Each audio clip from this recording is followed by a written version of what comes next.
क्या आपने कभी सोचा है कि कुछ कंपनियां इतनी सफल कैसे होती हैं? संगठनात्मक सफलता यानी किसी भी ऑर्गेनाइजेशन की कामयाबी की गुप्त भाषा को डिकोड करने वाले इस विश्लेषण में आपका बहुत बहुत स्वागत है। आज के इस स्रोत आधारित प्रस्तुतिकरण में हम सीधे प्रिंसिपल्स ऑफ मैनेजमेंट यानी प्रबंधन के सिद्धांतों की गहराई में गोता लगाने वाले हैं। हमारा लक्ष्य एकदम साफ है, इन ऐतिहासिक नियमों को डिकोड करना और देखना कि ये आज की भागदौड़ भरी वास्तविक दुनिया में कैसे फिट बैठते हैं। तो चलिए बिना किसी देरी के सीधे उस विज्ञान को समझते हैं जो किसी भी सफल बिजनेस या टीम की रीढ़ होता है। तो सबसे पहले हमारे दिमाग में ये सवाल आता है, और ये बहुत जरूरी सवाल है, कि आधुनिक संगठन पूरी तरह से अराजकता या केओस का शिकार होने से कैसे बचते हैं, मतलब सब कुछ बिखरने से कैसे रुकता है। स्रोतों के अनुसार अगर कोई भी ऑर्गेनाइजेशन लगातार अपने लक्ष्यों को पाना चाहता है तो उसे एक बेहतरीन मैनेजमेंट की जरूरत होती है। देखिए, प्लानिंग, ऑर्गेनाइजिंग, लीडिंग और कंट्रोलिंग, इनके बिना कोई भी टीम बहुत जल्दी अपना स्ट्रक्चर खो देती है, फैसले लेने में देरी होने लगती है और एग्जीक्यूशन, वो तो पूरी तरह फेल हो जाता है। सच कहूं तो बिना एक ठोस ढांचे के दुनिया के सबसे शानदार आइडियाज भी ताश के पत्तों की तरह ढह सकते हैं। आप जल्दी से नजर डालते हैं कि आज हम किन किन विषयों को कवर करने वाले हैं। सबसे पहले आधुनिक प्रबंधन के जनक, फिर कार्य और अधिकार की संरचना, उसके बाद लोगों और संसाधनों का संरेखण, चौथा संस्कृति और मनोबल विकसित करना, पांचवां आधुनिक कार्यस्थलों में फ़ेओल की प्रासंगिकता, और आखिर में फ़ेओल बनाम वैज्ञानिक प्रबंधन। तो चलिए सीधे अपने पहले खंड की ओर बढ़ते हैं, आधुनिक प्रबंधन के जनक। आइए थोड़ा समय में पीछे चलते हैं, साल 1916 में। ये वो समय था जब एक बेहद दूरदर्शी फ्रांसीसी माइनिंग इंजीनियर हेनरी फ़ेओल ने एडमिनिस्ट्रेशन इंडस्ट्रियल एट जनरल में अपने क्रांतिकारी विचार प्रकाशित किए हैं। उन्होंने ही आधुनिक प्रशासन की नींव रखी थी और इसीलिए उन्हें अक्सर आधुनिक प्रबंधन सिद्धांत का जनक कहा जाता है। फ़ेओल ने 14 सिद्धांत दिए थे। ये सिद्धांत टीमों को प्रभावी ढंग से चलाने के लिए कुछ बेहद सरल लेकिन दमदार नियम प्रदान करते हैं। अब आप सोच रहे होंगे कि एक सदी से भी ज्यादा पुराने 14 नियम।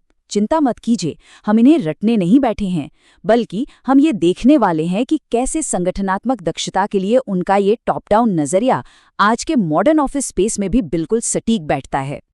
अब हम अपने दूसरे खंड में प्रवेश कर रहे हैं, जो है कार्य और अधिकार की संरचना। कल्पना कीजिए एक कंपनी की जो अभी अभी शुरू हुई है, जहां काम की असली नींव रखी जा रही है। यह हिस्सा हमें बताता है कि काम को आखिर स्ट्रक्चर कैसे किया जाए। हमारे स्रोत एक सॉफ्टवेयर स्टार्टअप का बहुत ही शानदार उदाहरण देते हैं। जरा सोचिए, अगर आप एक ही कर्मचारी को फ्रंट एंड, बैक एंड और टेस्टिंग सब कुछ एक साथ सौंप देंगे तो क्या होगा?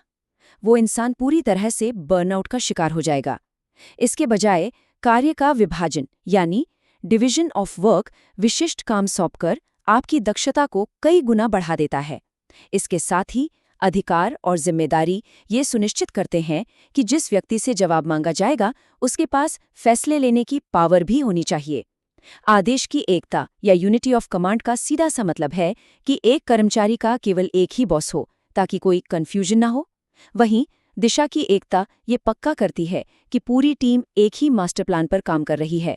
और हाँ, अनुशासन यानी कंपनी के नियमों का सख्ती से पालन।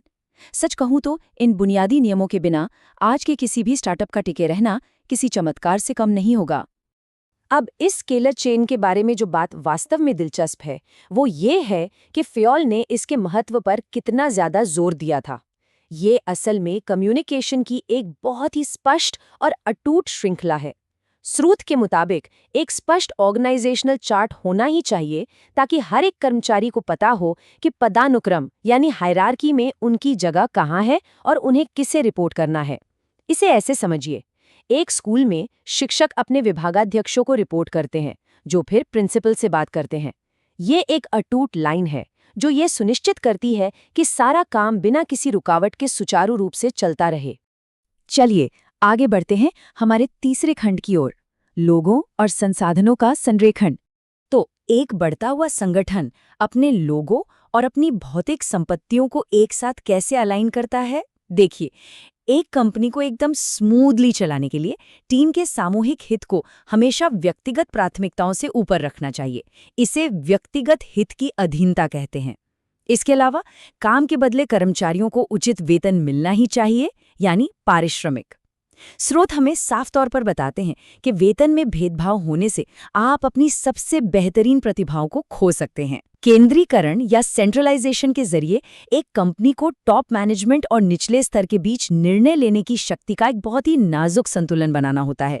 और अंत में आता है व्यवस्था या ऑर्डर। इसका सीधा सा मतलब है हर व्यक्ति के लिए एक तय जगह हो और सभी संसाधन सही समय पर अपनी सही जगह पर मौजूद हों, ताकि किसी भी तरह की देरी से बचा जा सके।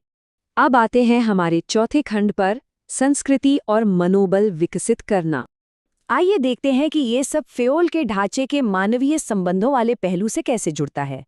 क्योंकि आखिर में मैनेजमेंट सिर्फ कठोर नियमों का पुलिंदा नहीं है, ये लोगों को साथ लेकर चलने के बारे में भी है। समानता या इक्विटी की मांग है कि प्रबंधकों को हमेशा दया और न्याय के साथ लीड करना चाहिए। इससे क्या होता है?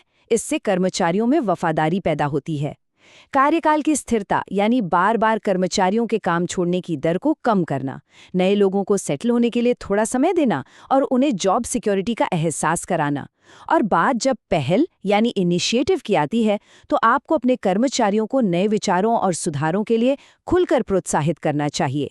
यही वो चीज़ है जो किसी भी कंपनी में बड़े पैमाने पर इनोवेशन को जन्म देती है। 14वां और अंतिम सिद्धांत है एस्प्री डी कॉर्प्स यानी टीम भावना। यहाँ सबसे महत्वपूर्ण बात यह है कि आज के मॉडर्न वर्कफोर्स के लिए भी ये एस्प्री डी कॉर्प्स ताकत का एक अविश्वसनीय स्रोत है। स्रोत इसका एक बहुत ही शानदार और व्यवहारिक उदाहरण देते हैं। जब आप टारगेट मीटिंग्स में मैं के बजाय हम शब्द का इस्तेमाल करते हैं ना, तो ये छोटी सी चीज़ पूरी टीम के अंदर सहयोग और एकता की भावना को जबरदस्त तरीके से बढ़ा देती है। और हम सब जानते हैं, खुश और प्रेरित कर्मचारी हमेशा कहीं ज्यादा प्रोडक्टिव होते हैं, है ना? चलिए आगे बढ़ते हैं हमारे 5वें खंड की तरफ, आधुनिक कार्यस्थलों में फेओल के सिद्धांत। इन ऐतिहासिक सिद्धांतों की थ्योरी को समझने के बाद अब ये देखना बहुत दिलचस्प है कि आज के अलग-अलग उद्योगों में इनका इस्तेमाल कैसे हो रहा है। और ये उदाहरण इसे बहुत ही शानदार तरीके से स्पष्ट करता है। रिसर्च बताती है कि इंडोनेशियाई बैंकिंग सेक्टर में कठोर कॉर्पोरेट गवर्नेंस बनाए रखने के लिए आज भी फेओल के विज्ञान का सक्रिय रूप से इस्तेमाल किया जाता है। खास तौर पर दिशा की एकता और आदेश की एकता जैसे सिद्धांत बैंकों को लगातार और समन्वित फैसले लेने में मदद करते हैं, जो कि पब्लिक के पैसों को मैनेज करने के लिए बहुत ही ज्यादा जरूरी है। ये साबित करता है कि फेओल के नियम सिर्फ पुरानी किताबों तक सीमित नहीं हैं। रिसर्च हमें ये भी दिखाती है कि अर्बन कंपनी जैसे प्लेटफॉर्म्स और तेज रफ्तार वाले स्टार्टअप्स इन नियमों को कैसे अपने ढांचे में ढाल रहे हैं। सोचिए, गिग इकोनॉमी जैसी अत्यधिक विकेंद्रीकृत व्यवस्था में भी ये प्लेटफॉर्म जानबूझकर व्यवस्था यानी ऑर्डर और समानता यानी इक्विटी के सिद्धांतों को लागू करते हैं, ताकि उनके भागीदारों की कमाई स्थिर रह सके। और वो स्टार्टअप्स जो बिजली की गति से आगे बढ़ते हैं, वे भी अराजकता को रोकने के लिए अपनी डिपार्टमेंटल जिम्मेदारियों और अथॉरिटी को बहुत स्पष्ट रूप से परिभाषित करते हैं। ये ब्रेकडाउन हमें पूरे विषय पर एक बहुत ही संतुलित नजरिए से सोचने पर मजबूर करता है। एक तरफ ये सिद्धांत मैनेजमेंट में बहुत ज़रूरी क्लैरिटी लाते हैं, जैसे जब रोल स्पष्ट होते हैं तो कन्फ्यूजन कम होता है और काम की स्पीड बढ़ती है। लेकिन दूसरी तरफ अगर आप इन नियमों को बहुत ज़्यादा सख्ती से लागू कर दें तो आज की फास्ट मूविंग टीमों का दम भी घुट सकता है। कुछ ज़्यादा ही सेंट्रलाइजेशन से माइक्रो मैनेजमेंट की समस्या पैदा हो सकती है और ज़रूरत से ज़्यादा स्पेशलाइजेशन विभागों के बीच दीवारें, जिन्हें हम साइलोस कहते हैं, खड़ी कर सकता है। तो इसका मतलब ये है कि नियमों को जानना काफ़ी नहीं है, वक्त के साथ उनमें अनुकूलनशीलता होना भी उतना ही ज़रूरी है। अब आते हैं हमारे छठे और आखिरी खंड पर, फेओल बनाम वैज्ञानिक प्रबंधन। विषय की थोड़ी और गहराई में जाने के लिए आइए फेओल की तुलना उस दौर के एक और बहुत बड़े विचारक से करते हैं। जब भी हम मैनेजमेंट की हिस्ट्री पढ़ते हैं तो दो नाम सबसे प्रमुखता से उभरकर सामने आते हैं। एक तरफ है हेनरी फेओल, जिनका पूरा फोकस टॉप डाउन एडमिनिस्ट्रेटिव नजरिए पर था, ताकि मैनेजरों को और ज्यादा कुशल बनाया जा सके। उनका ये तरीका पूरी तरह से उनके अपने व्यवहारिक अनुभवों पर आधारित था। और दूसरी तरफ थे F.W. टेलर, जिन्हें वैज्ञानिक प्रबंधन या साइंटिफिक मैनेजमेंट का जनक कहा जाता है। टेलर का नजरिया बिल्कुल उल्टा यानी बॉटम अप था। उनका ध्यान निचले स्तर के श्रमिकों की उत्पादकता बढ़ाने पर था और ये पूरी तरह से वैज्ञानिक अवलोकन और प्रयोगों पर टिका था। दोनों ने ही मैनेजमेंट की पहेली को सुलझाने की कोशिश की, लेकिन दोनों के रास्ते बिल्कुल अलग थे। और इसी के साथ हम आज के इस विश्लेषण के बिल्कुल अंत में आ गए हैं। इन स्रोतों को इतनी गहराई से खंगालने के बाद मैं आपको एक विचारोत्तेजक सवाल के साथ छोड़ना चाहती हूँ।